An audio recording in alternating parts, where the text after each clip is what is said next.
Hello everyone, my name is Sheva Hosseinzadeh. I'm a principal here at Coldwell Banker Commercial Blair. Today I want to talk about a very important topic as it relates to commercial real estate, and that's something that is very commonly occurring when you're looking to purchase a property, refinance a property, develop a property, and that's understanding what a phase one and or a phase two report really are. So we're going to go into some information today. I hope this information can save you time, money, and also give you what you need to better understand these reports and why they're important and why you should always make sure you obtain one. So let's go ahead and dive in. So there's a common misperception that environmental reports are primarily needed for industrial properties, and that's not true. If you are a commercial investor or looking to get into commercial real estate investments, environmental reports, phase one, phase two reports are needed for pretty much any type of commercial property that you're looking to purchase. That would apply to retail, office, some cases multifamily, and even, and more importantly, buying land. You definitely want to get a phase one or phase two report when you're getting or purchasing, considering buying land for redevelopment. So what is a phase one report? A phase one report is the history of the property. It's going to go back through databases, city reports. They're going to check with the fire department. They're going to look with the water board company, anywhere that there might be information regarding the property's uses, what used to be on these properties from the time in which this property was built. And that's important because we're identifying, was this property ever a former gas station? Was there ever a dry cleaner on this location? Are there underground storage tanks that are existing? Was this ever an auto repair shop? Could there have been any type of use that was existing on the property that would have caused some level of contamination? Getting the phase one report is relatively cheap. You know, environmental companies on average charge anywhere from $1,500 to $3,000. It's a very low investment, and it's investment that's made by the buyer or the owner of the property if you're getting a refinance, but it's a process you don't want to skip, because the worst case scenario would be that if there was contamination existing and you find that out after the fact that you've purchased the property, now you're on the hook for a much bigger liability, a much larger cost, and a much bigger headache. So make that initial investment up front, get the report, know that you're buying a property that has gone, what we would like to see and what we commonly look for in a phase one report is no further action needed. That no further action needed means that there was nothing that was existing on the property before or now that would cause any level of contamination or concern for you, and especially for the lender. And one thing to note is, if you are getting a loan, this is not an option for you to obtain this report. The lender will mandate it. It is required, and you are going to have to pay for it. But don't be upset by doing that, because it is in your benefit. It is to protect you, and it's to make sure that you're buying a property that is not going to have any level of contamination.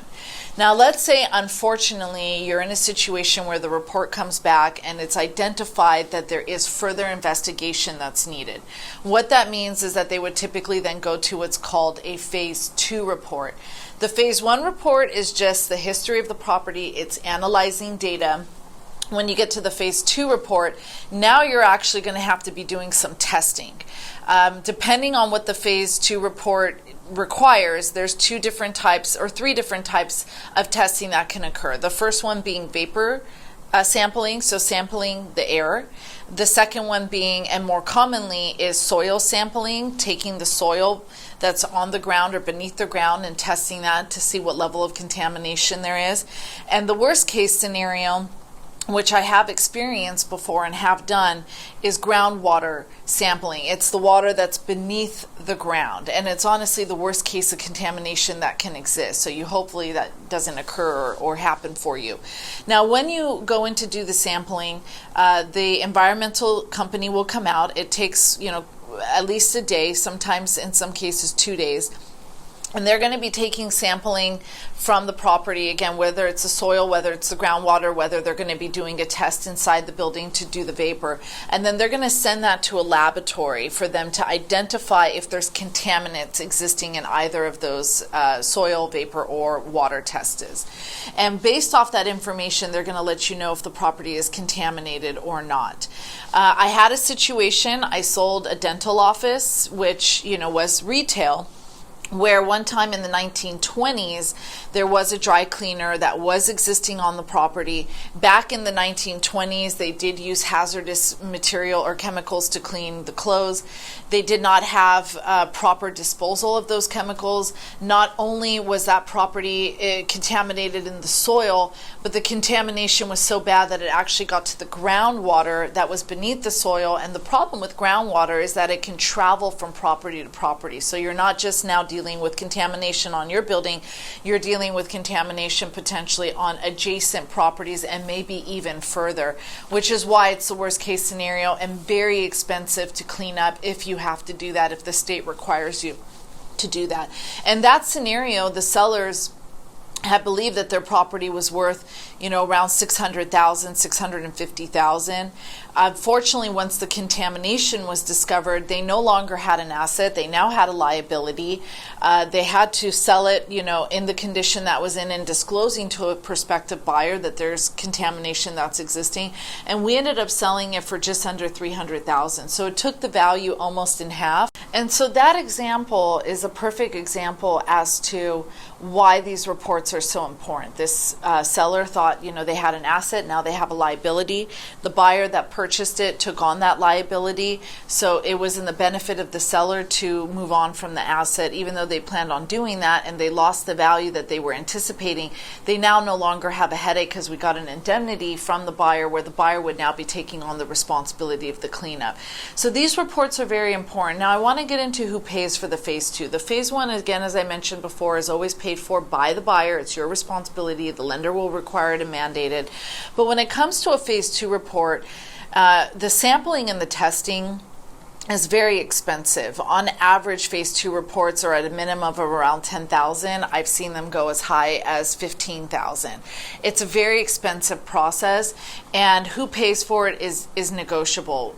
The buyer can pay for it if they really want the property and they want to make sure that they get the testing done to make sure it's not contaminated before closing. If the seller refuses, the seller might pay for it if they believe that, hey, I really want to sell this property. I'm going to have to go through this process with anyone, regardless of who the buyer is, now that we know that there's a potential contamination concern. So let me go ahead and pay for it so I have the reporting if my property is clean. 99% of the time, however, and how I've mostly negotiated is the buyer and the seller split the cost. Usually the buyer will make the first payment to initiate the report, and before they release the report, the seller will make the second half of the payment, and then they will have the documentation available to both parties. In that case, the buyer and the seller also own the report. So hopefully if there's no further action required after you've obtained the phase two report, now you have something that you can give to future buyers in case that deal still does not proceed or doesn't close. So again, very important to get these reports. It's going to save you money, it's going to save you time, and you're going to know whether or not you're buying a property that can potentially have any contamination. So I leave you with this. Don't skip on the reports. Make sure you obtain them. If you have any further questions or detailed questions about what a phase one or a phase two is and you want to ask us directly, please go ahead and send me a message. I'm happy to answer any questions for you. Make sure you subscribe to our YouTube channel, and I hope to talk to you guys again soon. Thank you so much.